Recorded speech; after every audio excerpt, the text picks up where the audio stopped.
Hi, this is Christopher Lewis, and welcome to Dating Intelligence, the podcast where we give relationship advice from dating to marriage and everything else in between. And always with the goal of helping you to continuously be the best you at all times. So if you're looking for real, honest information to help you navigate your relationships, we've got you covered. All right, guys, we got you covered. And is our advice really honest all the time? I mean, mine is. I don't know about yours. All right, well, the jury's still out. Jury is still out.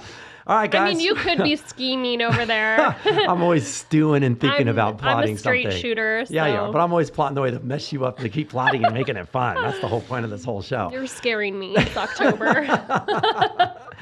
All right, guys. Welcome to another episode. We're at Sticky Paw Studio here in Las Vegas. We got our producer Travis in the background. What up, Travis? What is good? Travis, is that camera working back there? No, it's not working. God damn it. It's all right. We'll get it Maybe I don't want to be on camera. Maybe I have a bad hair day. You know? On camera. They should go and follow me at Travis Flesher on all social medias. Yeah. Maybe they should follow the studio. Let me just run do that. You see that? Go follow us at Sticky Paw Studios. Come on, what's wrong with you guys? You guys, they create so many amazing shows out of the studio, so you should check out the studios. Yeah, that's for sure. If you guys ever want to do anything out of Las Vegas, please stop here first because we totally recommend them. So, and there's a lot of people from LA that come here to film their show. Yeah, they fly in just like like Chris. Yeah, exactly. All the Fly time. in, record 4 episodes, get the heck out of here. Come back next and month. then come back tomorrow. Yeah. And then the next day. Yeah. As usual. But I love it here. It's home. So that's all I care about. Yeah. What's up, Jamie? How are you? I'm good. Okay. I'm well, good. How are you doing? I'm going to jump into something real quick. I'm going to talk about road rage. That's what I'm going to talk about right now. I had this episode with road rage the other day, and I realized, Not you. Well, no, me being, how nice and sweet I am all the touch a time. salmon. I go, oh, that's very true. It's certain things that tee me off. So I'm driving the other day, and I'm in my girlfriend's car, and I'm, it's obviously I think that was probably the issue. I wasn't in my own car, and so things just get a little skewed on the road a little bit because you can't, you're like that instance of like the mirror things may seem closer than what they appear. Well, maybe I might have cut this car off. I'm realizing that now. I'm saying it out loud now. I think I cut this person off. So as I'm talking with her about in our house hunting and all that stuff like that, I pull up in front of this car, and then all of a sudden, like I'm driving and talking. Now this car's in front of me. It's like this Escalade, right? All of a sudden, I'm trying to get over. It slows down. It won't let me in the lane. And then all of a sudden, I go, wait a minute, this motherfucker is trying to like cut me off. So I try to get in front of it. It speeds up. Now I try to get behind it, it starts putting its brake on. And now I'm cussing in the window, motherfucking blah, blah, blah. And when you get to that point in your life that no one else, you could have 50 people around you, but no one else is around. Yeah. Because you see nothing but red at that point. Oh, I was going off so bad. And all of a sudden I hear Jamie go, Chris! And I went, holy shit. Hi, honey. Sorry about that. Like that. And she's never seen that come out of me before. I've never seen that side of you, so it's so hard to get like the visualization. It was, oh my God. Like even the thumbing of the salmon. It was like there was a mutiny going out for this person. So all of a sudden, I just drive in front of the person, cut the person off. And this is on the highway, right? She gets off. She starts flipping off. I'm like, fuck yeah. The lady did? Yeah. Screaming at her. And all of a sudden, I kind of came back going, all of a sudden, everything just kind of calmed down. And I was like, sorry about that. What are we talking about again? And she's looking at me like, who the fuck are you right now? And I was like, I'm Batman. No, I'm kidding. A little but seriously, it's just weird. It's so out of borderline personality disorder. And it happened. So I had to fill in the whole story of why I think that happened in me because my dad was like that. And so the only other time that I get kind of flipped out is when I'm being provoked or what is it? Don't poke the bear. Yeah. That's me. So I get poked a few times and I just go and I'm just go off to this whole completely different person. So it's rare, super rare. But yeah, salmon and that, I think those are the two biggest things for me probably right now. Biggest things, so. The road rage. I'm just like, da, da, da, like driving Miss Daisy. This is true. Someone honks at me and I wave. I'm like, who, me?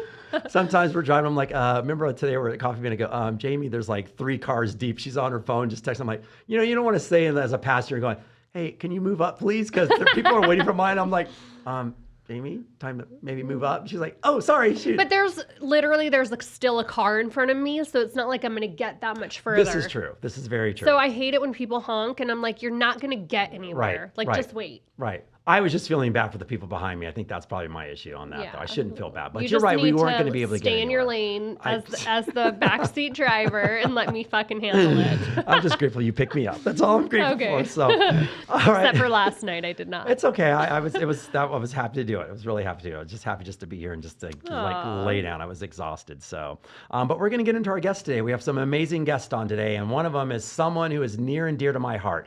We met at PodFest conference back in May, and we just hit it off. well. She's an international intimacy and relationship expert who has done so much already at a Woo. very young age. She also is the host of her own podcast called Happy, Healthy, Horny. Did I mention the word horny at the end of that? Horny. That's Yeah. such a great word.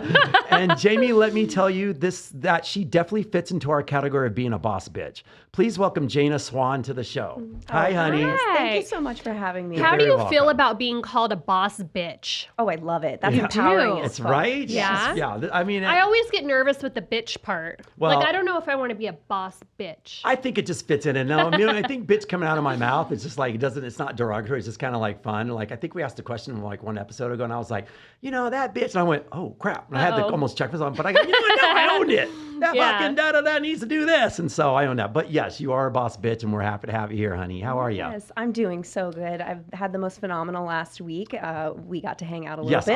yes, we did. Excited. Aw. It's been a long time coming to come on the podcast, and I'm here with my best friend that you will introduce. I'm so excited Well, to have I'm this happy to conversation. have you here, first of all. And I call this woman my little sister because I have like one of my besties. Like you remind me of just of her. I tell you all the time. And I'm sorry we didn't get to see her on this last past trip you were here, but you remind me of her so much and I just love you to death. So I'm happy to have you on the show.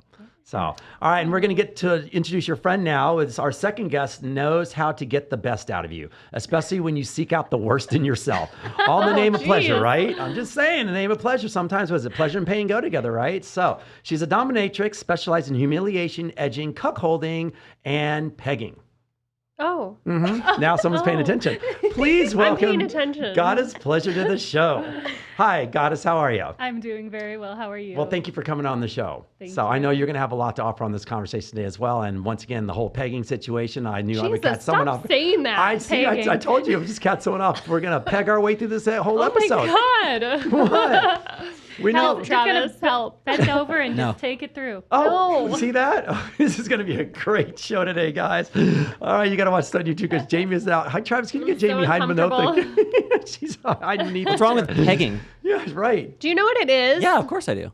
It just embarrasses me, Of course I okay? do. What does that mean? Hold on. The Let me first, say it the out loud. first time, yes, the He first was time so that enthusiastic about it. Goddess, will you let everyone out there who doesn't know what pegging is? Let them know what it is, please. Pegging is where a woman wears the strap on and fucks the man. Yes, that's Yes. right. So hear that, Jamie? And we've had this conversation Yeah. before, and we both were like, our mouths were to the floor, and go, whoa. And it just made, I just remember pegging back in the day when people would just like fold their jeans up and peg the pant leg together. That's what I thought. See, now that's the pegging I've never heard of. Okay, see, Yeah. you learn something new Okay. every day. You learn something new. Yeah. I used to peg Peggy.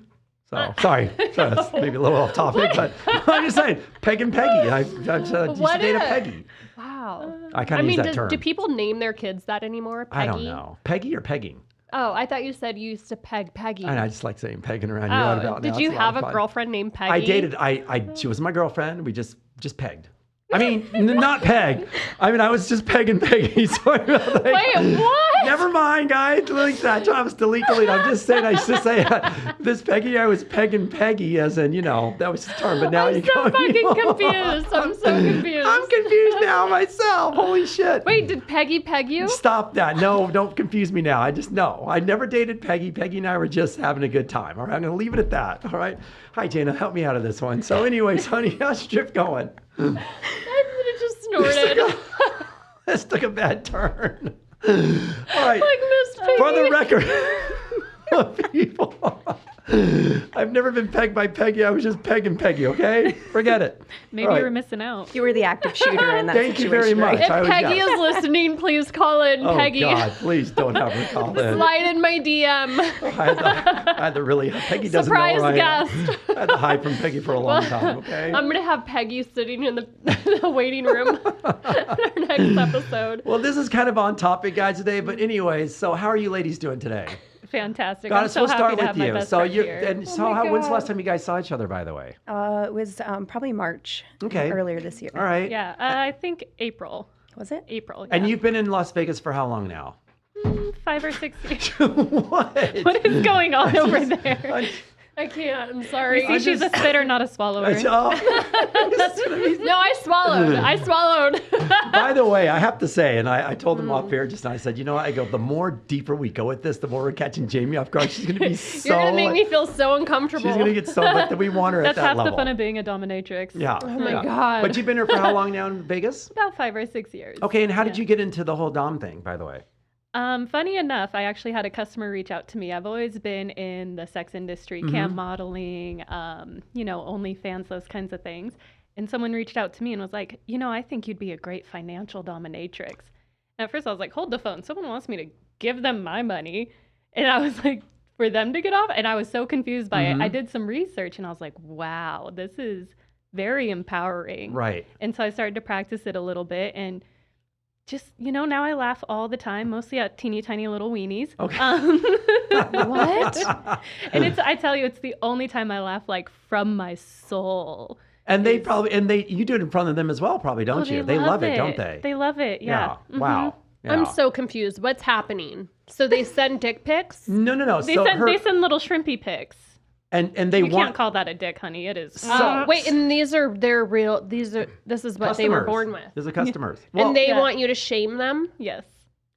Well, And they pay you to do this. The Dom Yes. world's like this, though. That's why I put on there. I go, especially when they seek out the worst, and all of a sudden, like you're paying people to actually just degrade. We had Maya Centris on our show, Okay. basically from here as well. Do you She was know her? amazing, by the way. She was talking about her a little bit. She Okay. was talking about Okay. that podcast. Yeah. So she came on and gave us the whole side. But today we learned that when you said financial dominatrix, on one of the producers goes, "Oh, you mean a FinDom?" I'm like, "Oh, What wait. is that? Yeah, that's the short for financial dominatrix." He goes, "They're FinDoms." Yes. Oh, Fin. So I was like, "Oh, there's a little abbreviated version So of this. Sounds define that. So FinDom, I would say, is about 2% of what I actually do and Okay. the whole picture of things. FinDom does typically include the things like humiliation, making fun of their little tiny penis, denying them of an orgasm, things like that. FinDom is where men get aroused by sending large quantities of money. Typically, it's things that they can't necessarily afford, but because they are such a simp and they cannot help themselves around such a gorgeous lady, they get off like, I literally can't control myself and she could ruin my life. Right. She could drain my entire bank account and I'd let her because I'm so obsessed with her. Wow. I'm such a loser, I can't control myself around her. And it's so funny how the opposite, like they actually like Do these that. men need like spiritual healing? Like I feel like we should take them Probably to a lot of Colombia them. for like an ayahuasca. yeah, a lot of them I'm like, you should be seeing me and your therapist. Yeah, I was gonna say therapist in there as well. That should be on top of that as Yeah, well. So yeah. Well, it sounds fantastic. I mean, for you. I mean, I'm sorry for the other guys. I mean, but that's what they want. So It's all consensual. There's yes. something for everybody, isn't there? There's Yeah. something for everybody. That's so. what I'm learning. Yeah. A plug for every switch. Yeah, Or a plug for every exactly. outlet. Yeah. Yeah. Oh. See, pegging. That's all it's about. I'm just saying. No. I'm the So, plug. They're do you the guys outlet. know the story behind it and why he keeps saying that? No. No. No. Well, I Okay. just put my foot in my own mouth, so I'm sure that's probably going to be the story now. So I was dating a nice gentleman, and after like a few weeks of us, I typically date people that live in other states because I travel so much. So after like a few weeks of talking, he was like, "Yeah, I'm really into like pegging," and I'm like, "Oh, that's really cool." But I didn't know what it was. So after I got off the phone, I started thinking about it, and I'm like, "What the fuck is this?" And so I Google it, and I was like, "What the hell?" And so yeah, I didn't end up seeing him because I just it's not. But it's so powerful, that gender reversal. I just don't Speak think for yourself, Mama. Speak for Yeah, yourself. All right. I just Personal need preference. Yeah, I need Not my that man not to like what's that be- saying? Not that there's anything wrong with it. I'm just saying it's not for me. Not for you? No, I've had a finger up the butt. That's as far as I get. Like, you know what? That's not for me. When it comes So- to pegging, male G-spots are in their prostate. Stimulating that will be one of the best. That's why my orgasms octave of went a your little life. bit higher. Yeah, I don't even know if I could finger my man's butthole. No? Well, maybe not with nails like that. That's what I always say. I Yeah. was like, I'd You might really lose hurt one you. up there. But well, they're mine, so I might lose a rhinestone. It's like, ow, ow. But yeah, I don't know. It's just not what I want to do to my man. You know, Wow. I think I just prefer more like masculine. We're gonna bring her over But- to the dark side today, people. I don't know. So. Yeah, I'm always curious to learn you know, what No, other people that's are one thing why I into. love, like, that's why we're so Yeah. good on this together, because like you're so open to learning and hearing all this is why it's really funny, and then it's just like I love just He I loves just, making me feel uncomfortable. well, we know it's out there though, you know, Yeah. and that's why we want everyone on the show like to know that there's just all aspects of life and relationships and dating and everything, and whether it's in your own home, whether you like to be in public, or whether you just gotta like, you know, hire someone to do all the deeds, it's out there, so Right. there's something for everyone. So now we'll reach over to you now, Miss Deer, who handles all these people with the intimacy and sex coach over here. What is your take on all this that we're discussing right now? Yeah, I'm on the other end of the spectrum. I tend to spend more of my time teaching about female anatomy, female pleasure, because the men who come to me, either they think they know and they really don't, or Right. they don't know at all and they're humble enough to be like, please teach me. But a lot of what I work with are people in marriages who have just lost touch. That flame is not there anymore. So teaching them to communicate, teaching them to ask the right questions, learning how to read the body language, because you know, once you get past a certain level of arousal, the blood flow isn't going to the brain anymore. So it's hard to put a sentence together. Yeah. Tell someone what you want. So learning how to read someone's body language is a lot of what I teach. And once you know the anatomy and how it works, then like the whole world opens up to you, because it's much more than just what you can see from the outside. True. Okay, so with that being said, then, how long into a marriage that you find that people start seeking out this sort of help? When they seek it or when they start hitting trouble? I guess that's what I want to know. Yeah. Right. Around the year 3 is where people start to like start seeing the effects of things. Around year 5 to 7 is where it really falls apart. Okay. And they usually don't reach out till about year 10, because they're Wow. already 2 or 3 years into not having sex, and they're like, okay, this is either divorce or we fix this. Okay. And so they'll come to me almost asking for me to tell them to have a divorce, but I do what I can to help, you know, fix it. But for some people, that is the best solution. And they only hold on for their kids. And sometimes I actually feel that's worse for the children. Yeah. I agree. Because when you have no love and no physical touch in the home other than just platonic, it's not modeling the right thing for your children. So oftentimes, if it doesn't work with, you know, going to a standard therapist or myself, then it is like, okay, we should look at what really is the right answer for you. Okay. You know, it's funny that so Jane and I were at a burlesque show the other night called Tease If You Please in Los Angeles. Hello, Donna Hood, plug to you.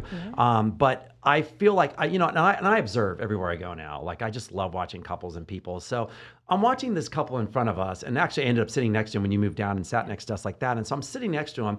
They're watching this amazing, hot, like sexy show going down, and they're just like this. Just nothing out of both of them. And not even clapping or anything. And part of me was like, why are you guys here? Like, what is the point of being here? Like, it's like there was Yeah. no like interaction, no communication. Meanwhile, I got a row of 5 girls. I'm like, yeah, bam, high five and da da da, boom. Hey, honey, I love you, all this shit like that. It's like I'm having a good old time because I love who I'm with. But I just don't understand when people are out together, Right. how they just simultaneously can be together and not really interact. It drives me nuts. So I can only imagine what it's like in a marriage like that for that long, after 10 years of just ignoring each other and just not even like a glance or a touch or a feel. It's like, I couldn't do it. It's all about routine, right? Like we get into habits, and when you get into the habit of not doing those things, it lasts. And so like one of the things I love telling people is when whoever it is that works away from home comes home, or the last person to arrive, take a second and do a 20-second kiss. And like literally, it doesn't have to be a makeout session, right? But take time to really I love hold a each good other. makeout session. Yes. And that just brings you back together, and it'll help you like drop out of work mode into home mode. And like just having those little things. Like I probably get maybe 2 dozen kisses from my partner before he even leaves for work in the morning. Because every Okay. time we are in the room together and one person goes from maybe the bathroom to the kitchen, we leave the room, we always get a kiss. And we Oh, just have that's such great. a habit of it because we don't want to get into the habit of just not ever touching. So Right. when you build those strong habits up front, it really helps. But when you're in a marriage without that, you have to consciously add those things into your day. Okay, and it does bring you back. I mean, you said you love kissing. Like it does when you haven't done it for a while. Like I can attest to that with my girlfriend because we are fly by nights now. You know, she's busy, I'm busy, but there's that moment all of a sudden we connect and just kiss. Like before I left yesterday, she goes, no, come here, because I just gave her a quick peck. I'm leaving. She goes, come here, and I gave her a long one. All of a sudden I went, oh yeah, I remember what this is like now. And Yeah. it just took me to this incredible euphoric state of like, this is why I love you. But you lose it. You do lose it though. So I can understand that. And kissing is so good for the woman too, because when you kiss, they're in your saliva, a male to a female,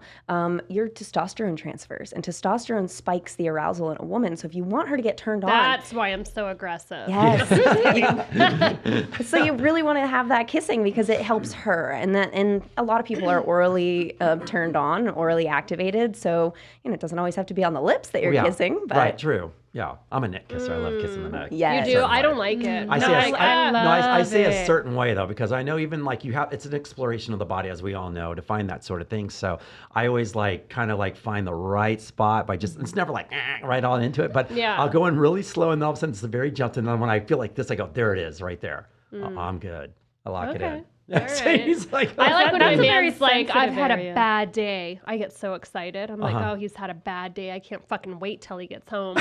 I'll be by the front door, like topless. Come give me a hug, baby. See, everybody's got a thing, right? It's like, Yes. so she interprets it. It's funny, everybody interprets this thing differently. I mean, and so I know that you girls can both say that, right? It's like there's different ways that people get turned on. So let's discuss that. From your point of view, Goddess, what do you think?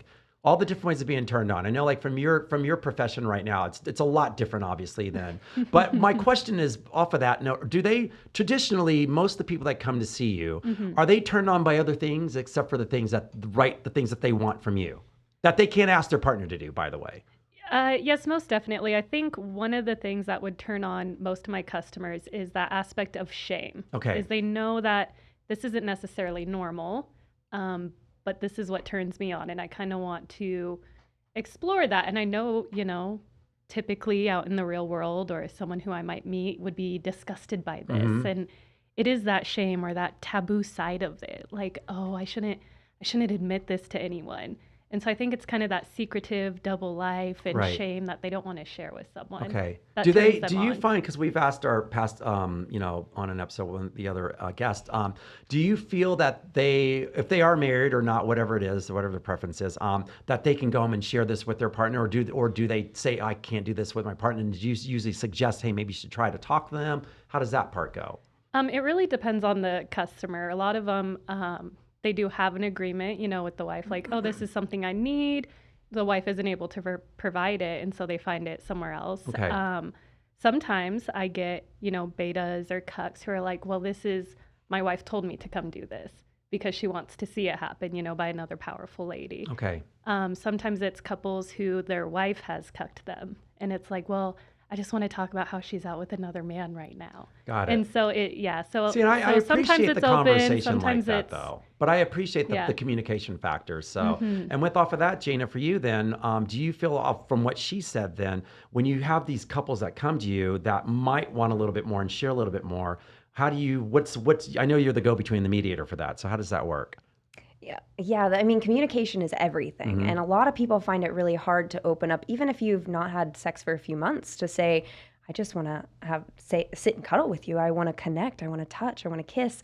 That can be a hard barrier. The longer you wait, the more difficult it becomes. And so I often just say, just ask, right? And sometimes watching a film or a TV show where there's going to be a sex scene in it, and you can be like, hey, that was fun. You want to try that? Like, that's a great intro sometimes. Oh, I pause them all the time when You Jamie's out of the do? room, anybody's out there. I'm like, oh, let me pause that part. Hang out for a minute. Oh, they're back in the room. Push play. Hey, look at that, honey. I do it all the time. It's so such a great way to do it's so it. great. Yes. It is. You should try it. or just saying, hey, I saw this thing, or I read this article, or whatever it is, and I thought that'd be interesting. Are you interested in this? And just asking if they're open to exploring this. And sometimes you're going to get a no, and then you say, okay, why? What is it that you're not okay with? And the more you can learn, the more you can navigate that. But there's also something I love to do with my clients called the will, want, won't list. And when you write down, what am I willing to do? Like things I absolutely love and I always want. What do I want to try that I've maybe never tried before? And what is my absolute will not do it boundaries? And when both partners do those lists and then you can compare them, Right. see what crosses over, like automatically go and mark out all the boundaries, like, okay, not okay, not okay. And then, oh, look, we both want to try this thing. Let's try that. And when you can have those lists, you now have a blueprint of what That's your partner great. wants. That's a great idea. And you can Yeah. even take those and then write them individually on slips of paper and put it in a jar. And then some nights you just run your hand through the jar and pull it out. And this is what we're going to try. Improv night. Yay. Exactly. I might have to take that, advice myself. Yeah. Have a little list for every client. That's a good one. That's I a really like good that. one. Today yeah. you're getting. Yeah, right. So with doing that, some of the most people who are the most uncomfortable, let's say, and let's Like say, me. okay, so let's say your partner, well, let's go with you then. Let's say your partner is just more like, "Rawr," and you're more like, hey, that's not, I don't really want to do that. But would you write all your wants and stuff like that on paper? Even your most like far off, uninhibited versions? So I try to be strictly like push positivity. So I would not write the won't? won'ts. I don't think that Okay. I would write the won'ts because then it like gives ideas, and so I probably just wouldn't go down that road. But I would write down the wants and the like want to try. Or whatever. I would take that. I don't think the won'ts because once again, why if the won'ts is something that if she doesn't want it, then I'm not going to pursue it. How do you communicate your boundaries? Yes, Jamie. How do? Well, because you don't want to wait until you're in the moment and then be like, oh, can we do this? And you're like, no, because that can kill the mood. Yeah, I guess I do want This the is what won'ts. something you want to do outside the moment. Okay, wait. So I guess I'm just thinking. Your non-negotiables. In other Yeah, words. Yeah, exactly. so my non-negotiables, like, yeah, so people know I'm not like a fan of like anal. So if I'm dating someone and that's something that he's like really into, then realistically it's probably not going to work for us. Right, doesn't sound compatible. This is a great way to find out if Yeah. you're compatible sexually, because some people, they want to wait a certain time into the relationship to have sex, and this is a non-sexual activity that gives you an understanding, right? Right. So I totally understand not wanting to push the negatives, but you have to talk about those boundaries. And so it doesn't have to be in detail, and you don't have to go down the whole list like, won't do bestiality, won't do, like, Right. you don't Yeah. need I'm not to- dressing up. But like if you have a lot of people I work with, I specialize in sexual trauma. So a lot of people are like, maybe they had someone to where they sat on their lap and like had negative thing happen. Like, oh, I won't do a lap dance. Like, okay, cool. Good to know that. Because other people, that's a super fun and flirty way to have, get the foreplay. Yeah, but I've also heard too that some people that were like maybe molested at a young age, they like being woken up that way. Yeah, it's So Oh, interesting. they're opposite. So Okay. I talked to a girl that was molested at a young age, and it's crazy, but her dad would like come in late at night and like touch her inappropriately. But now that she's older, that's how she likes sex with her partner. Is that weird or No. different, or like what is it? You would think that it triggers like a traumatic experience. Yeah. So But she likes it. there is no meaning in life except the meaning we give it. Okay. So even if two people had the same experience, a lot of people have unfortunately lived that experience in life.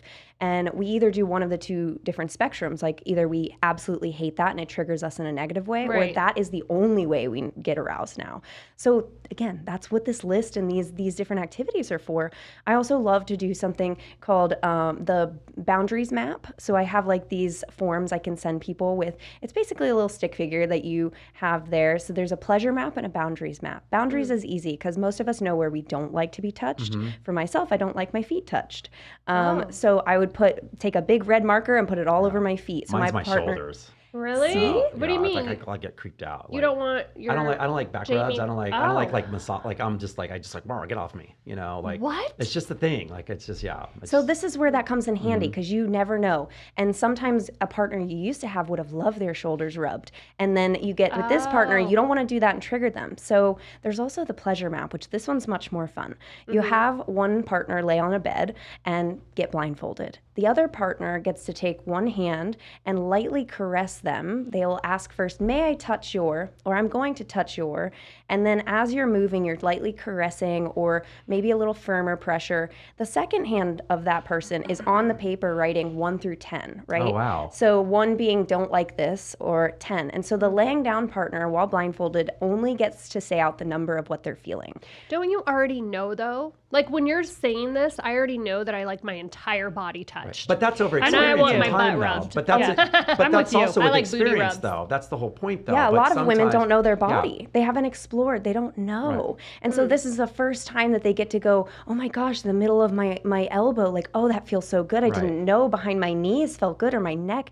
And hold on, Jayna, can I say something real fast? And Yeah. that's not true because you said you don't like your neck kissed. So that's Well, I something, do, but it you like know. gives me like, you know what I Right. mean? No, and I So I'm understand like, that. Yeah, maybe you're a so- 2 on your neck Yeah, so Yeah. and but a I 10 like, elsewhere, Yeah. right? Like I just think that my neck is like you can kill me. So I Okay. think Okay. back to like self-defense, like I'm always protecting Gotcha. like my neck. But I was telling him the person that I was dating, like right when I met him, I walked up and he grabbed me by my neck and was like, "Get inside, woman." And I was like, I think, She was totally I was turned like, on.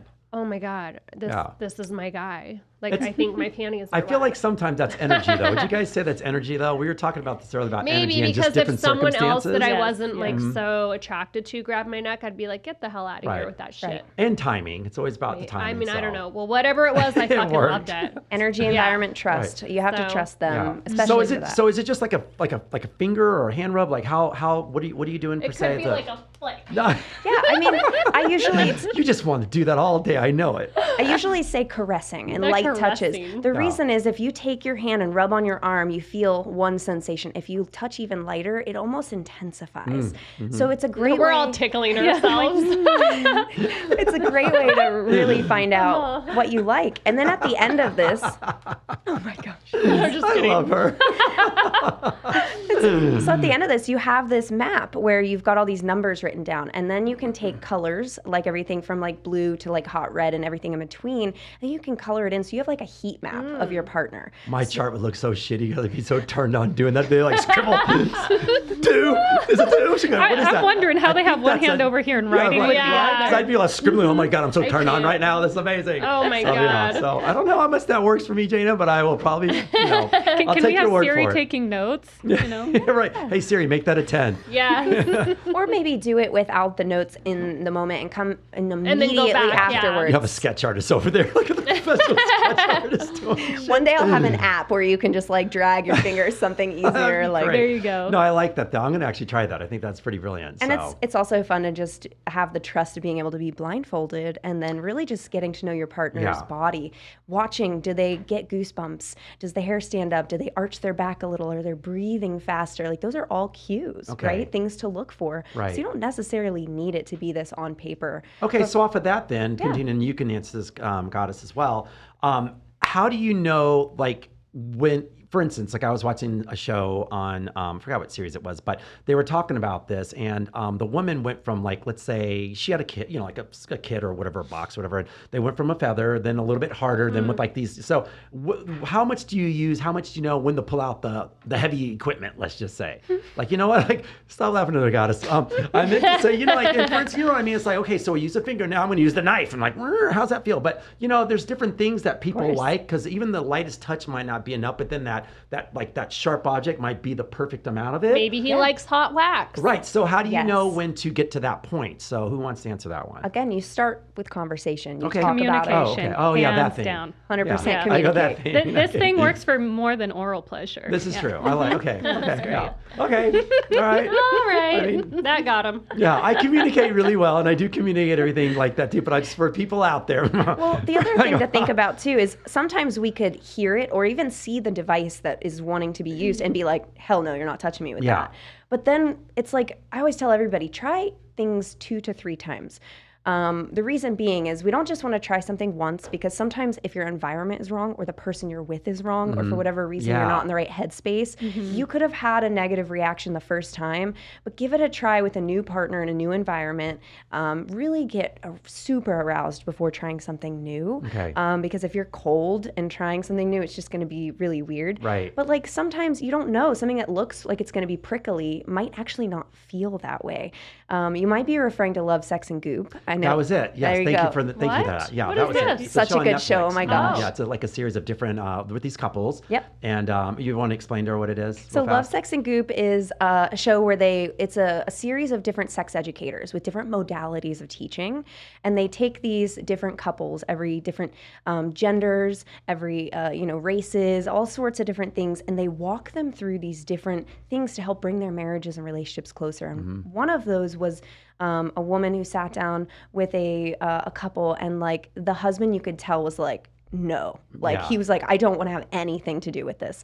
And then she started guiding them and showing him like, look, you can do this. And his wife was so turned on by one, like it looked like, if you think of Wolverine, like those claws. Yeah, that's what I saw. So there was a device, and he just lightly dragged these claws across her, and she was so turned on that he was like, this feels great. And off of what she's saying is that they basically were having issues with sex because she was more vanilla and he wanted a little bit more, but at the same time he was just like a straightforward, this is what I want, never really asking her what she wants in theory. So that all helped them to get closer together with sex and stuff like that. But then when the woman did to him, even like he even got more, wow, like no, I don't want any of that stuff. I mean, at the end he goes, you can do this to me anytime you want to. Yeah. Because He's he like, where do we trusted buy it. these? He trusted it. And it's all about trust, by the way, especially as well. So I feel like in the confines of your own home, everyone should try to explore it, especially. But the hard part is just you're with someone, once again, someone that you're with, and you cannot communicate the simple fact of your needs.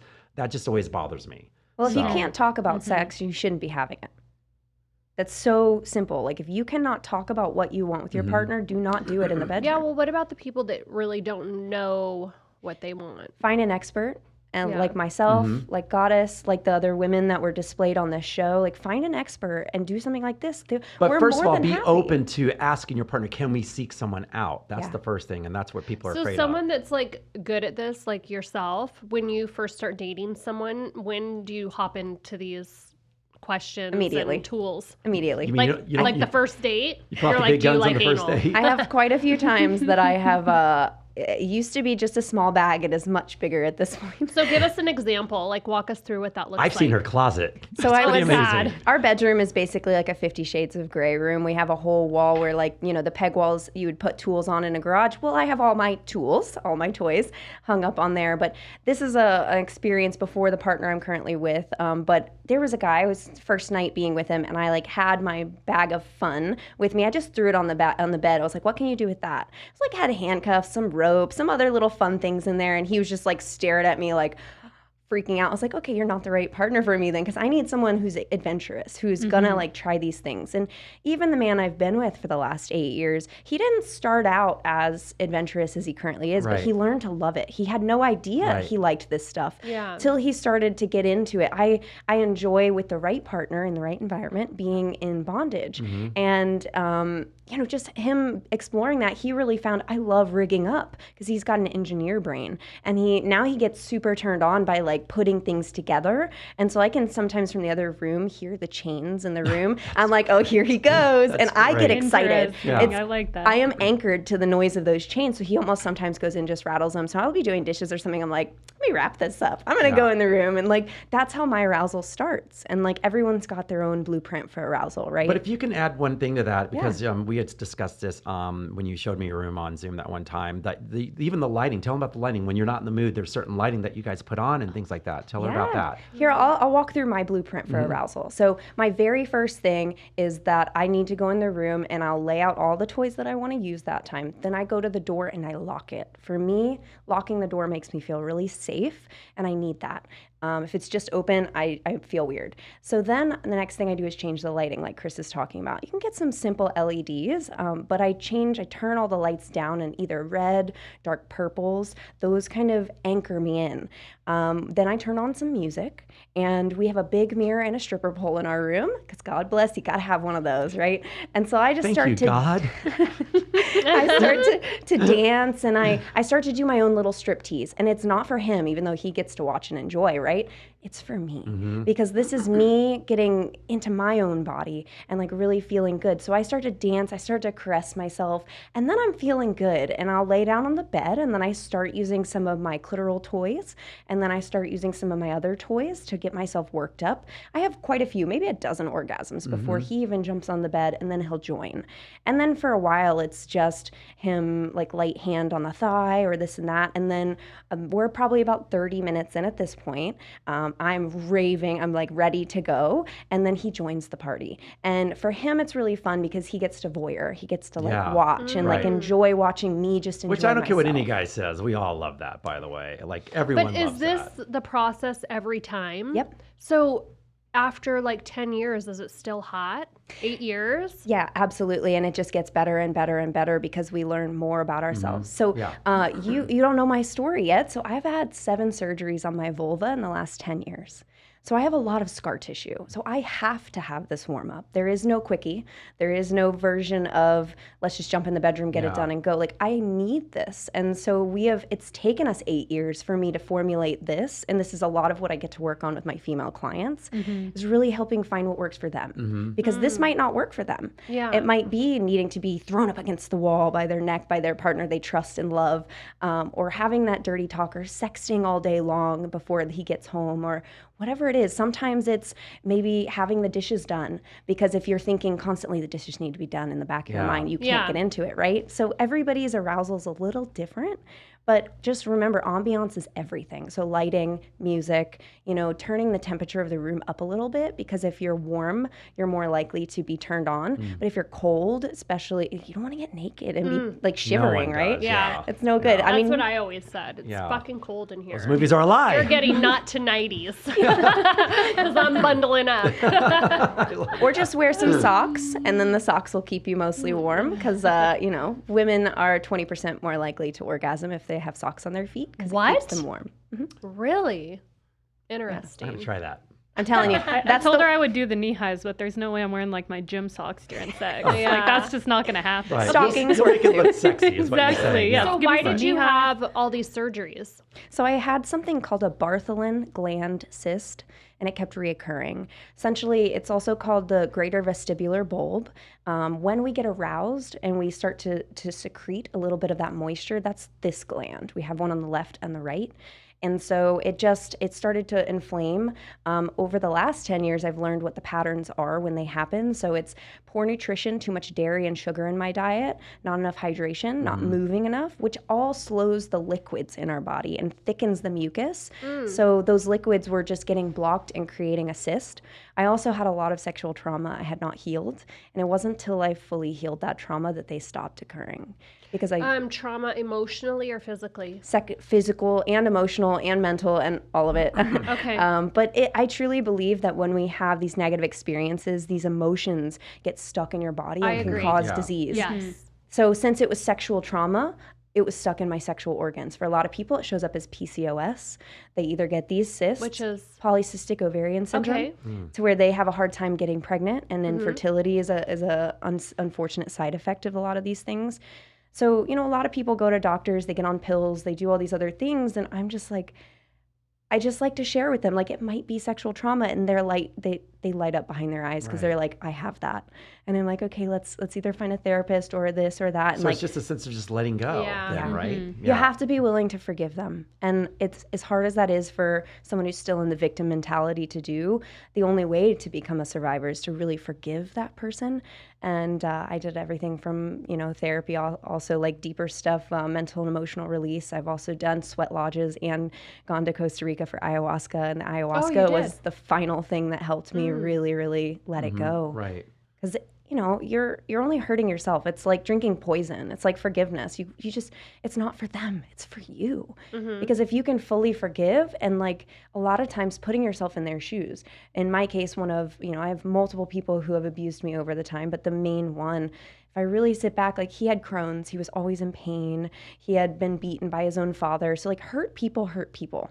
And when alcohol is involved, which is what the case was, like he just lose control. I'm going to Yeah. take what I want. Doesn't Yeah. matter how much you scream or run away or whatever. And then you learn that you either fight, flight, or freeze. And unfortunately, freeze was mine. I would just dissociate, float above, and watch what's happening. And just be like a rag doll.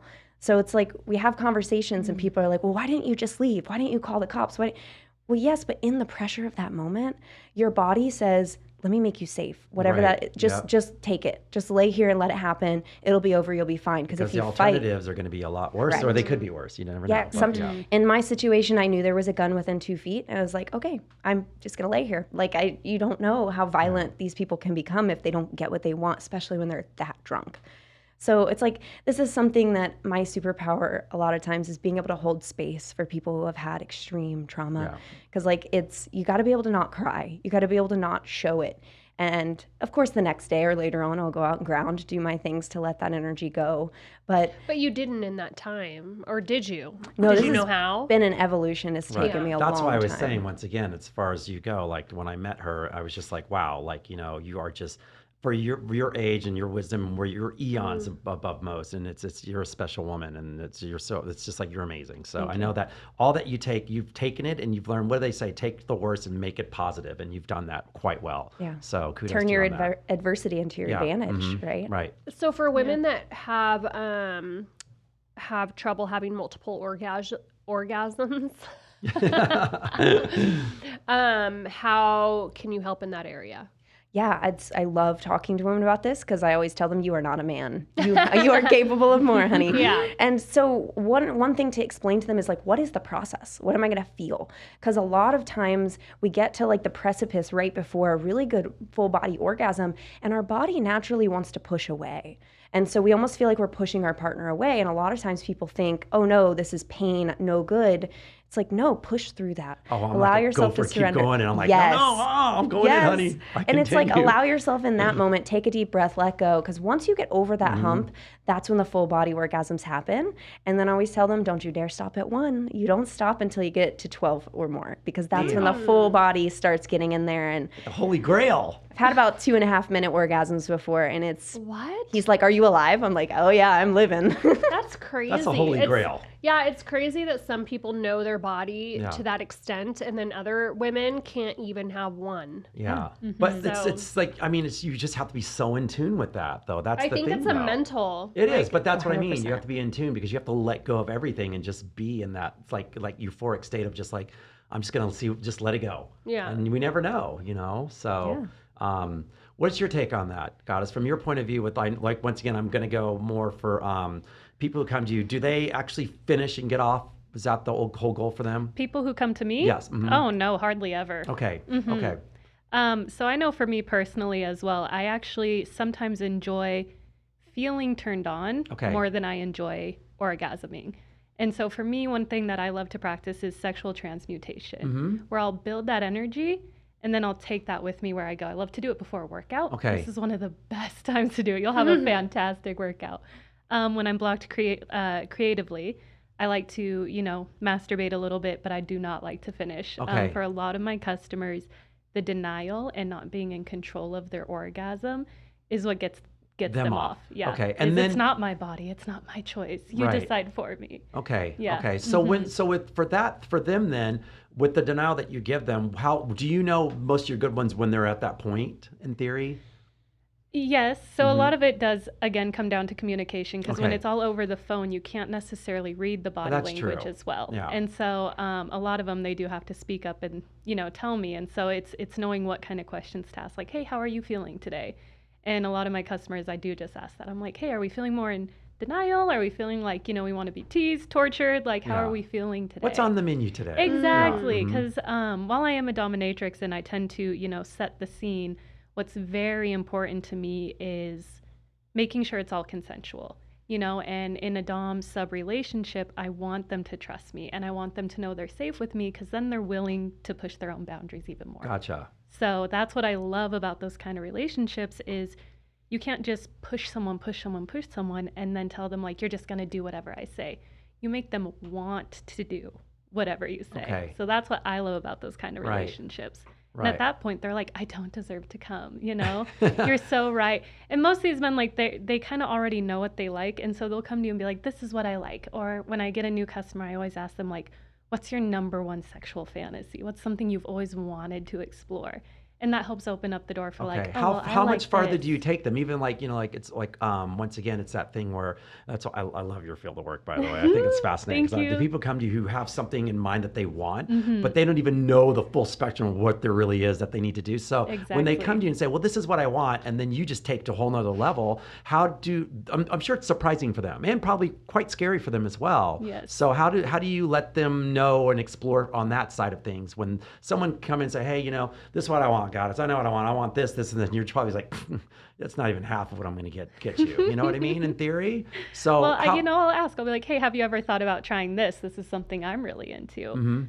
For example, I had a customer who came to me and he was very more vanilla, just wanted, you know, some mutual sexy talk, right? And I was like, well, have you ever explored not coming? Have you ever tried this? And now he's like, oh my God, me and my girlfriend have the best sex. We edge each other nonstop. And he's like, I haven't come for like 10 days. It's the best feeling in the world. Wow. And he'd never heard of it before he came to me. And so that's one thing that I love to do is I feel like a lot of my purpose on this planet is giving people that space to explore their sexuality with no shame.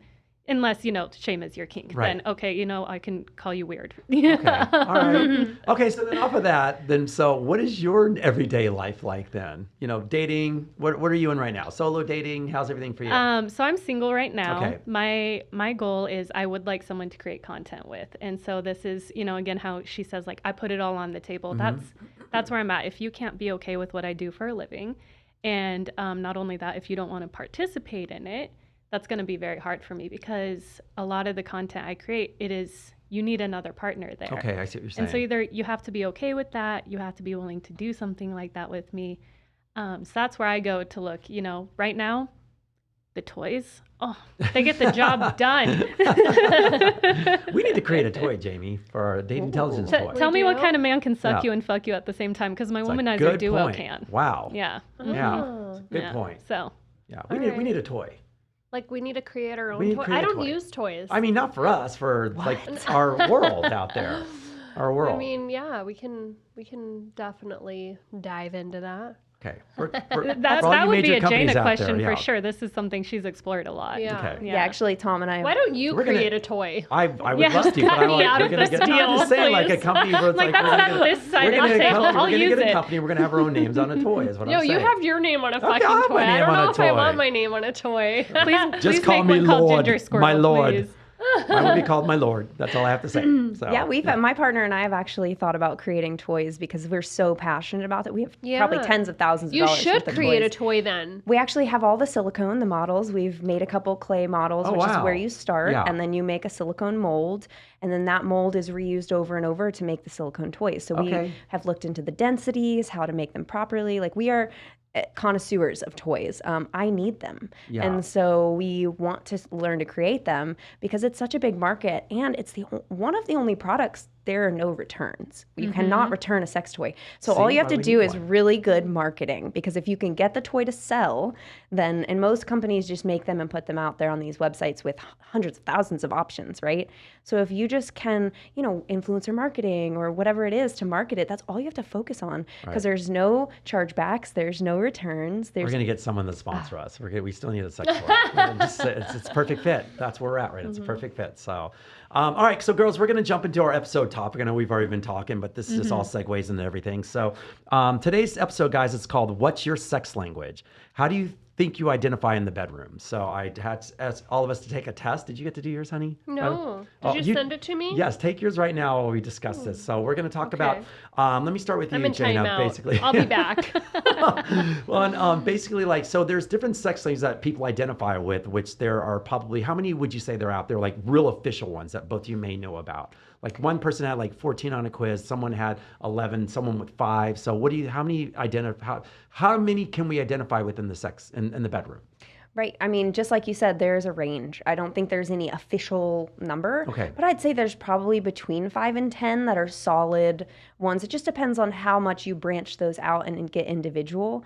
But yeah, I mean, there's so many different flavors and ways. And the other thing is, you know, taking this test was really hard because it's like, am I talking about like, I'm different all the time. Right. Like there's a Jamie and I had mentioned earlier, like there's a gray area, right? That you're like going like, and if you put it, you're like, well, I don't really know if that's me, but then like I even read my answer, and I'll start with me first. Let's just start with me. Yeah, So I'm over here taking the test. No ladies first here, I see. Well, Okay. well, I know. But, I mean, Did you guys take the test? Yes. Yes. Goddess, I'm outnumbered here. I got to go first. You know. So mine was basically, let's see, I'm the explorer, is what mine said. So I want to be the explorer. I basically just the explorer, and that was, hold on, where's my thing on here? Let's find it real quick.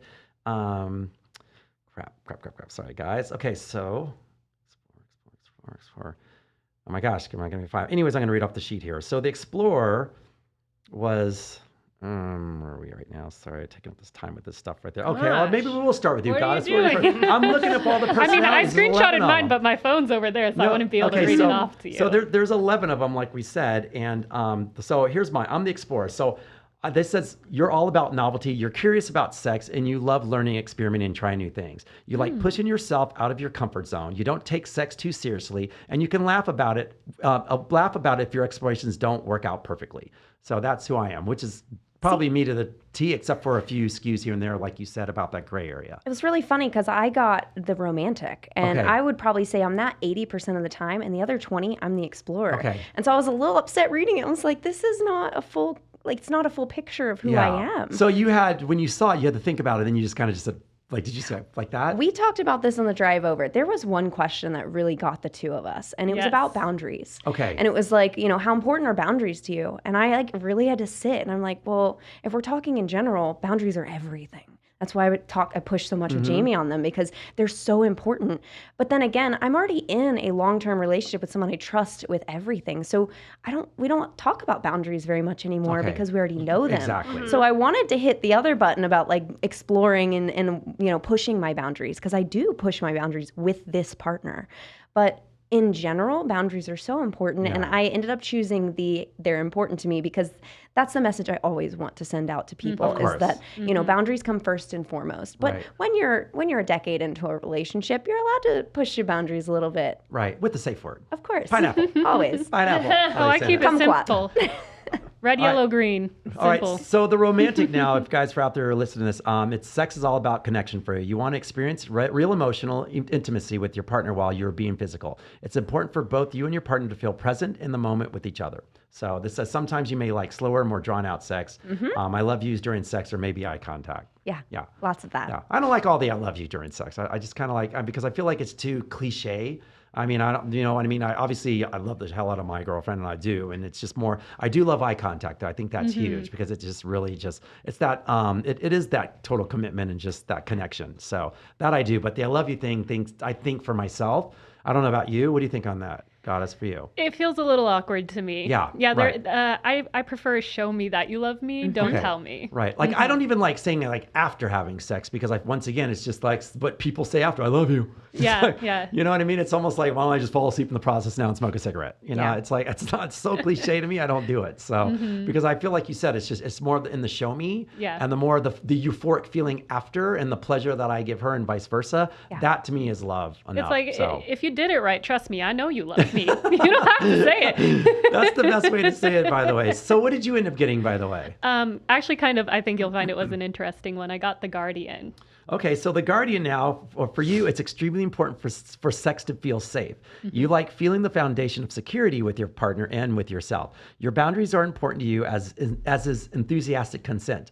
You may have experienced sexual abuse in your past, which has led to seek out safety as an adult.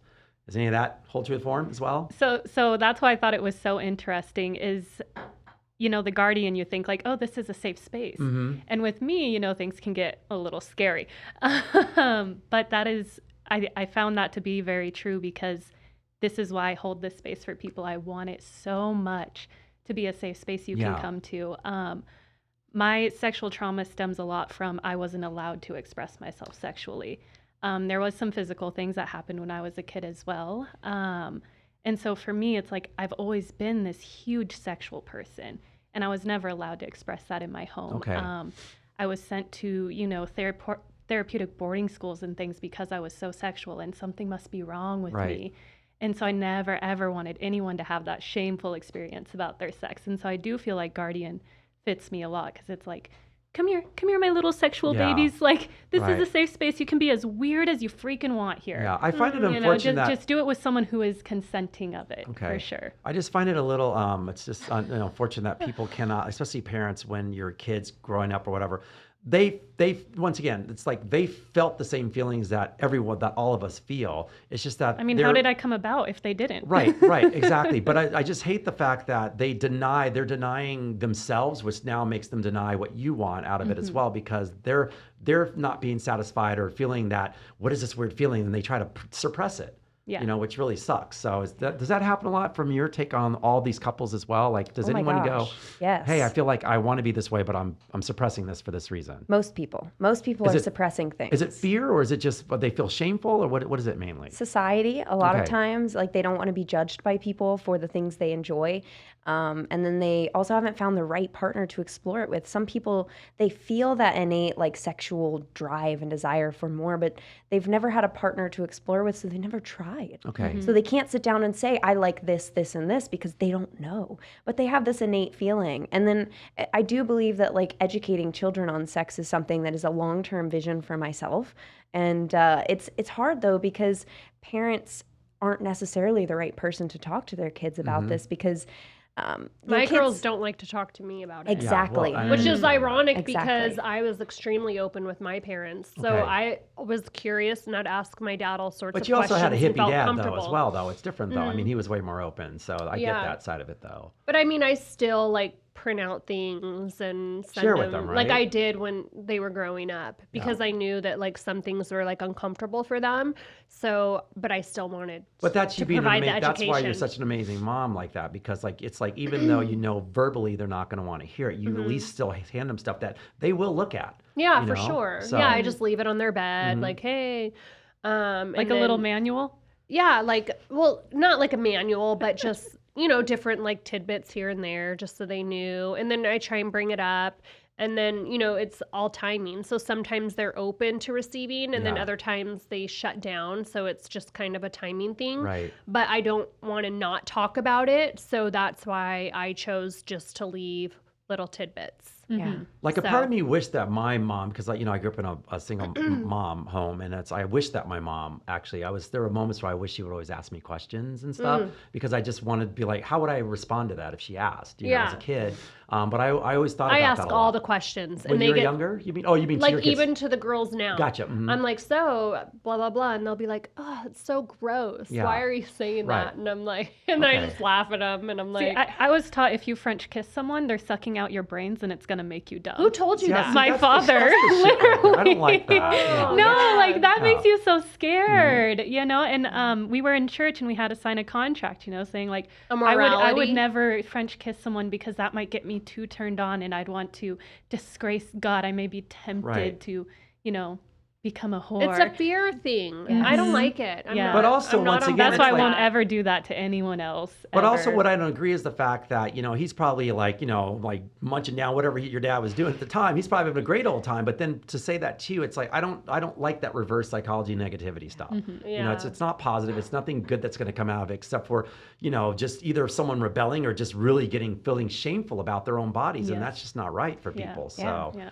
I was raised in a household with a dad who was a pastor of a church. So Yeah. never got the birds and the bees, wasn't told anything, only fear, pregnancy, STD, like none of the good, STDs was a only the big bad one. stuff. Yeah. And so My mom. that led me to being used and abused by a lot of different men Okay. because I didn't know any better. And so Okay. that's why I'm so passionate and why I get very vulnerable and I'm doing the things I'm doing because I don't want other people to go through that.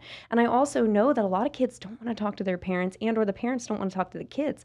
But when you're the cool aunt, you know how many Yeah. friends from high school and college and just lifelong friends that are having kids that are now getting to those ages that they're like, just go, we're going to sit you down with Auntie Jayna. Well, at And least they do that, and they allow that to happen, though, which Do you is kind talk of to cool. your girls Yeah. about sex?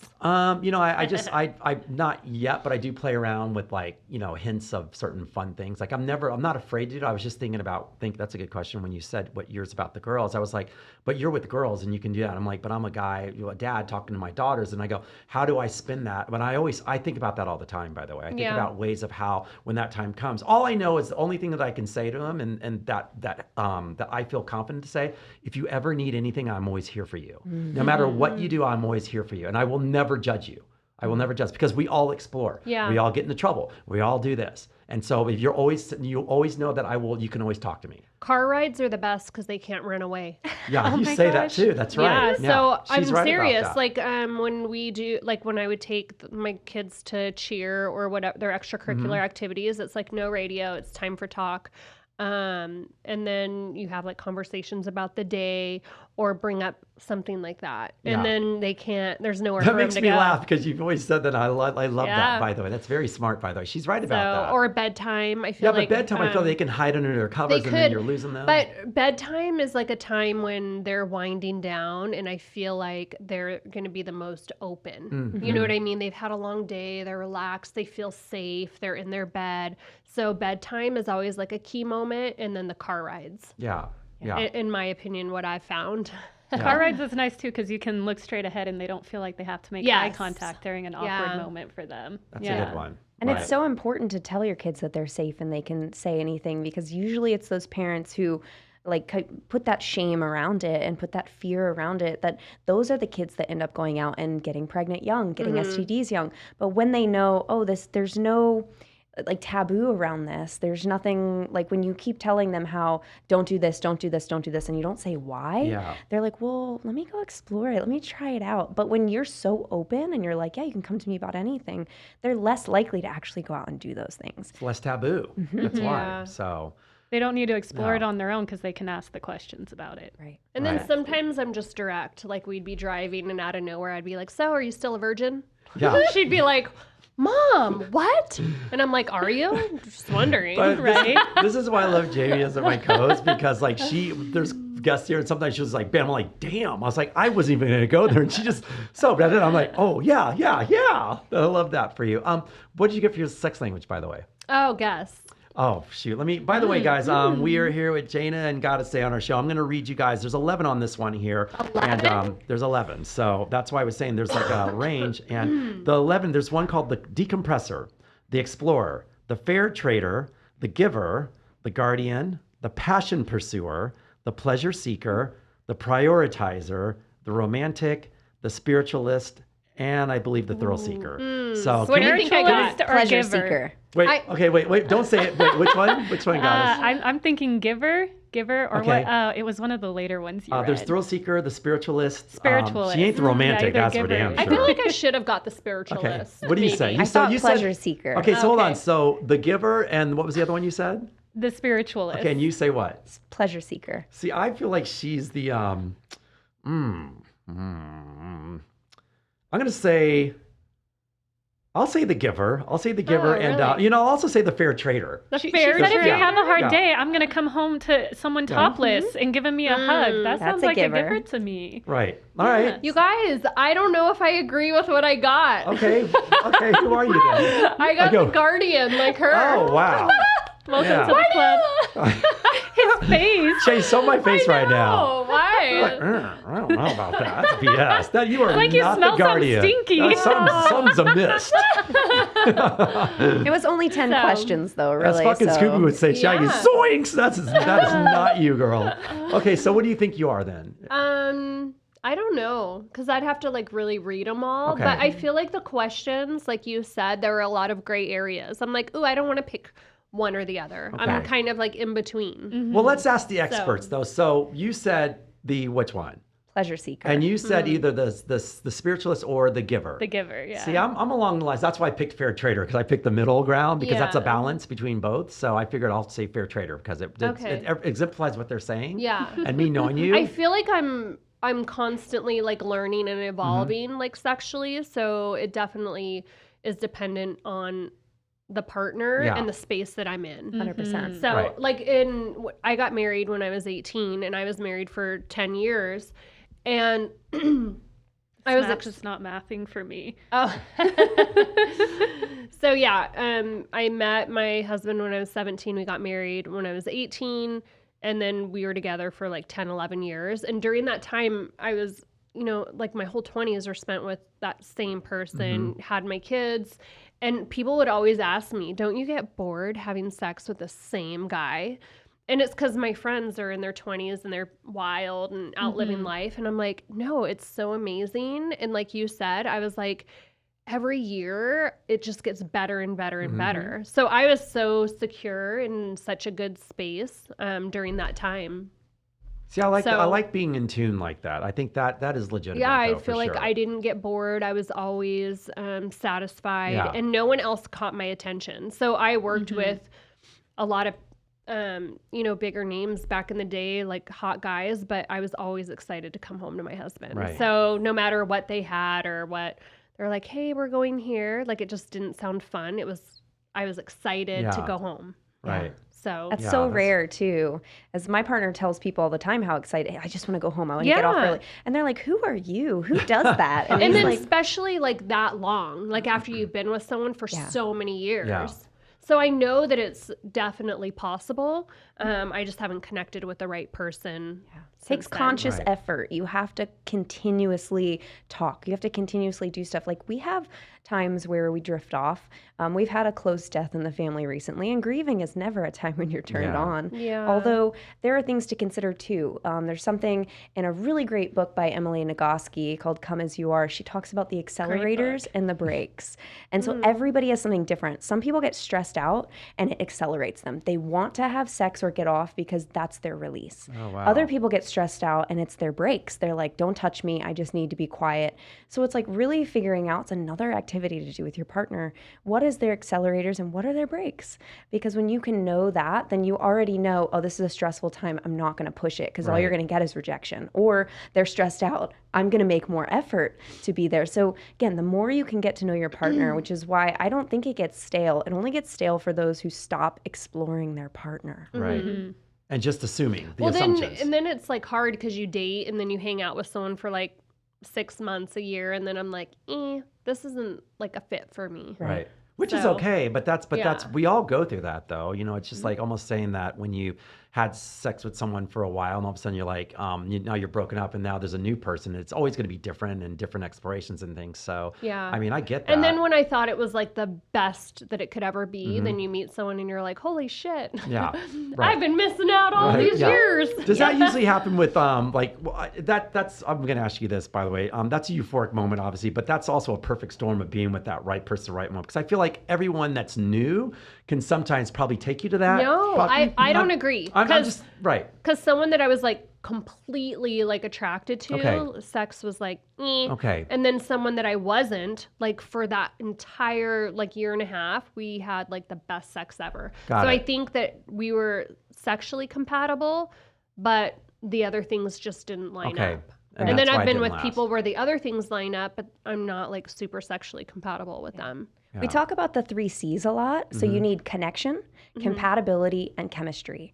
And sometimes you can have sexual chemistry. You're physically aroused, you're turned Yes. on around them, but you can't have that connection. You can't talk to them and have conversation. It runs flat. Like, I don't want to hang out with you. Oh, Right. gotcha. Like, get the up and only thing leave. they're good for is the bedroom. Many relationships ended during COVID for that Oh, same man. reason. See, for the Guardian, once again, like she's talking about, I have my stable of men. I'm like, that is definitely not a Guardian, honey. Let me tell you. So, Hey, the tides are changing. There's no stable. yeah. So really, Yeah. sitting down Right and now. writing down, like, where are you? You can almost think like a Venn diagram. Put those 3. Are you in the middle of this Venn diagram, or you just have chemistry and connection, but no compatibility? And compatibility can be sexual compatibility. It can be life compatibility. Like maybe someone works days and someone works nights, and you just never see each other. Or maybe someone likes to have sex in the morning and someone likes to have sex in the night or in the afternoon or whatever. You have to find those things because you can be super compatible. It looks right on paper.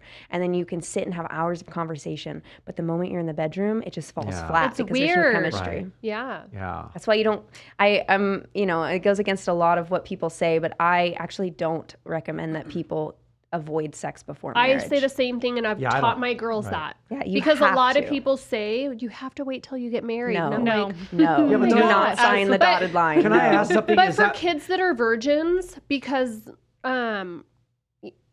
not to throw anyone under the bus, they just don't know any different. Right. Yeah. So But I'm a firm believer in test driving the car before you commit. And what's great and amazing at 18 is very different at 30 something, right? Like you said, you could think you're having amazing sex, and you meet a new partner that just takes you to a whole new level, and you're like, I had Holy no shit. idea. Exactly. And that's like the experience I had with my partner, which is But why. then again, as parents, like I don't want to be encouraging my girls to like Of course. sleep around. There's a fine line, right? There's a fine line. But if you're really, really like someone and you're thinking about getting engaged and getting married and going down that road, before you sign that dotted line, have some sort of sexual activity. You don't necessarily have to have penetration go all the way, but you need to know, can I feel safe in the bedroom with this person? Because even like if you're going to sign that dotted line and choose this one person for the rest of your life, the only difference between a guy best friend and a husband is the intimacy. Right. And if you can't have that physical intimacy with him, then why are you doing this? Or her? You know, we're not going to judge here. Yeah. Full spectrum right. of people. Yeah. For me, a cue to a healthy relationship for myself is I know when I'm in a healthy relationship, it is sex all the time. Like I Right. could gauge how healthy my relationship is based off how much sex we're having. Right. Would you add to that though as well for the ones who aren't having it all the time but know they're in a healthy relationship as well? It's just like when you like when you pass, or it's just like you said, you just feel on this euphoric high, even like slightly kissing for that 5 minutes, or just a touch, or just like even sitting with each other and you just look into each other's eyes. All those things all matter, of course, but the sex is just that's just the topping right there. So. Well, and I think this is somewhere where I place a lot of importance in my life. And so I think for other couples, maybe it's like, oh, I'm more interested in growing in business, so we're more compatible in a life way. For me, same way, I'm not going to marry someone or sign a dotted line with if I'm not sexually compatible. Right. It is Testing the a product, very, yeah. very important Agreed. part of a relationship. If I don't know what's under the hood, girls, I did not tell going one there. of the guys that I was seeing, I was like, I just don't think that we are sexually compatible. Mm-hmm. Well, and the other Right. thing It you was have like to a do. little shot to his ego, but You also have to define what the word sex means, because it's different for everybody. Some people sexting is sex. Some Okay. people, just making out is sex, or oral is sex. And like other making out is not sex. is it intimate? It's intimate. According to my church, it was. intimacy, Yeah, good point. But sex is sex. Well, sometimes people actually, a lot of people that I talk to, kissing is more intimate than penetration, Right. because you're right here, you're in someone's face, and like that can be the most intimate moment. So again, this is why we define things, because some people see, well, if I'm still a virgin, I didn't have any penetration. It's like, well, did you have oral sex? Yeah, a ton I'm of it. still It's like a virgin. you're not a I virgin. only had anal. Yeah, right. Exactly. That's the newest thing. I was Exactly. just thinking that lately. That's the new wave right now. Yeah, so yeah. haven't been penetrated, just anal. It's like, oh, okay. But you're still penetrating. Right. But in the terms of, everything else, it's still Okay. not. This That's is why what they're using. Defining terms is so Yes. important, Yeah. and like It's every skewed. bit of It's it, all right? skewed, Yeah. Especially nowadays when you're in a relationship. I didn't cheat. We just Oh, yeah. we just did this. That is very true. Very, very true. All right. Anything else for these ladies today before we get into our Anything question else of the from day? you? Well, I'm just Sir? happy you guys are here, and I just love you both Yeah, for this coming has on the been show. so much Just- for yeah. Thank So- you so much for Thank you. sharing and Just- opening up. Especially with the and- knowledge from both of you girls. Thank you Yeah. so much for that. So, and Jamie's learned a lot. Oh, I'm always learning. And when you're ready to explore more toys, you know who to come out to. Yeah, I do. Yeah, I think you need to do like a session with her and talk. I would with her. bring my whole No, I'm suitcase. just a talking. No, not that sort of session. Just like an over the phone like session. Just said, hey, da da da. Because Yeah. I know you're always like, you do ask the right questions. You want to. And by the way, she is super sexual from all the stories I get from her. She's amazingly sexual and you love the men that you're with. I love that part about you though. Like when you're in it with them, you're in it with them, and you provide and do. And I'm like, damn, that's a lucky guy. So I hardly believe that. So, all right. With that being said, we're getting to the question today, ladies, and I'm going to have each one to answer this one. Let's see which one I'm going to go with today. All right, we'll do. Okay, here's one. Hi, guys. So I've been married for 3 years now and already feel smothered in my relationship. We both work from home and live in a one-bedroom apartment. Don't get me wrong, my wife is an incredible person, but I just feel like I need space every now and then because she's always at home. What do you suggest? I don't want to ruin this. I don't want this to ruin our marriage. Ooh. First thing that comes to mind is build a gym habit, because the gym can be your sanctuary, your away space. Also, there are a lot of co-working spaces where you can go and rent a room, go to the library, go to a coffee shop, get out, because a lot of couples are working together in small spaces.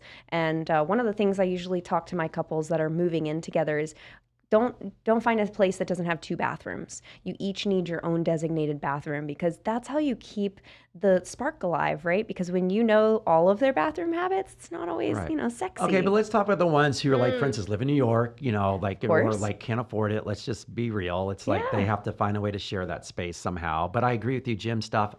Also, most of these apartments nowadays have a community room to go to do work, like a business area, right? Or something as well. Or just a open, commune space as well. Most apartments have that. So just find somewhere else to go, and that's my suggestion. So also date your partner still. Like have lunch. Like if you work on other sides of the same apartment, have a lunch date. Light a little candle. Like make it something, and then go back to work. Because a lot of times when you're around each other all the time, you have really bad habits. Yeah, that's true. And I've also told a lot of partners too, if you have a partner working there, have a light that like maybe a red light. When it's work time, you turn it on, and so you don't have to ask your partner if they're working. You just wait till the light is off, and they're like, okay, now I can cuddle with you or talk to you. Oh, that's a good idea. Yeah. Okay. That's a good idea. All right. What do you say, Goddess, on this one? Well, this is actually a great question because I tend to feel very smothered very easily. Do not give me too much attention. I don't like it. So in the past, I've had a partner who knew this about me. And, he even just said straight up, if we ever move in together, I'd know probably about once a week I'd have to go get you a hotel room just for you to go and hang out and have your own space and decompress. Right. That's very important to me. My social battery caps very easily. Okay. And so that's something I do. I am a gym rat. I love to go to the gym. One thing I do with my gym friends, they all know when the noise canceling headphones stay on, do not approach. But I move it to the side and I'm like, that's like okay, you're come cute. and say hi. Yeah. And so having little cues like that, like for her it's the light. For me, if I've got my headphones on, or I'm lucky enough in the home I'm in, I have my own office, my own bedroom, everything like that. So it's like I can go away to that space, has a nice little lock on it. In a 1-bedroom apartment, I think it is important, go build your own hobbies. It doesn't even have to be the gym. Maybe it's golfing, Okay. maybe it's just So we're taking saying the that's dog something for a outside walk. of the house, really, in theory, for that person, right? Yeah. Okay. Or even having a conversation that his me time is very important to him. So that's something I communicate fairly early on, that like in the morning, I almost need like my hour. So I Gotcha. wake up, no social media, no phone. But I just need my, I call it my hour of power. That's a So- good finishing point, by the way. What you just said relates to all this is the fact, putting words behind it now. It's like, saying, hey, I just need an hour in the house. And then that you go for a walk or whatever it is. So that, that So makes it's a lot just of sense. established early on. Right. And then the other person's not taking it personal. And so it's just something you identify about yourself and that you Right. need. Okay. Yeah. Okay. Or just go hide in the bathroom. That's the other one. Yeah. 2-person, lock the door, hide in the bathroom, and be set from that point on, I right? agree with the having to communicate it up front, because that's where I start to feel that anxiety around it. It's like, I don't want this person to feel like I don't like them. But communicating that, hey, this is just something I know I've always needed. Well, before I ever even met you. Yeah. I think that helps, kind of prep the other person to, oh, they're so sick and tired of me. They don't like me anymore. Right. And It's got to be no. tough living in a situation like that anyway. So already there's enough pressure on. But COVID's changed a lot of that, because you are working from home a lot more. And they probably were offices at one point or whatever, and it's just made it difficult. So guys, just continue to communicate and just ask for what you want. And probably, like they said, set a calendar. I mean, a calendar as simple as, I need this amount of time for this hour. Hey, let's do lunch together, like you said, and everything else needs to fall in line from there. So, all right, ladies. All right. Well, Thank you guys yeah, so thank much you. for hanging out Okay. with us today. And Well, Goddess, anything to plug from your end today? Anything you want to say? If you have any more questions, you can follow me at ginger.squirtle and Got that. ask them there. Yeah. All right. And Jayna, what about you? I know with your Happy, Healthy, Horny doing amazing, by the way. We didn't even touch upon your podcast, but I'm very happy that you're doing one. Yes, So- definitely check out the podcast if you want to learn more. I'm doing a lot online, and I am an open book. So if you ever have questions, don't fear asking them. One of the primary questions I get asked is about ED, and my big answer is, if you are struggling with ED, go see your doctor. Get blood work done, because it could be a sign of a future heart what attack. is ED? Erectile dysfunction. Oh, okay. So it's an early sign of heart attack. So please go see Wow. your doctor. Okay. But then come ask me more questions, because I can help you out with that. She's like, once the slate's clean and you're clear to go, go I ahead. like it. Yeah. And Jamie, what about you today? Anything to plug? Yeah, big shout out to Body Armor Body for Armor. hooking us up with this water. We love you guys, and yeah, it's amazing. You guys can find me on my social. It's Jamie_Villamore. Well, we love Jamie Villamore. Yes, we do. All right, guys, you can find us at anything on social media at Dating Intelligence, and my personal's at FetSport. And please check us out on YouTube and subscribe. We love you guys, and thank you for being great for us and all the questions. Keep having them come. And once again, another episode. Chase, thank you so much back there. You kind of snuck in, but thank you. My pleasure. All right, guys, that's our show for today. Thank you. Thank you.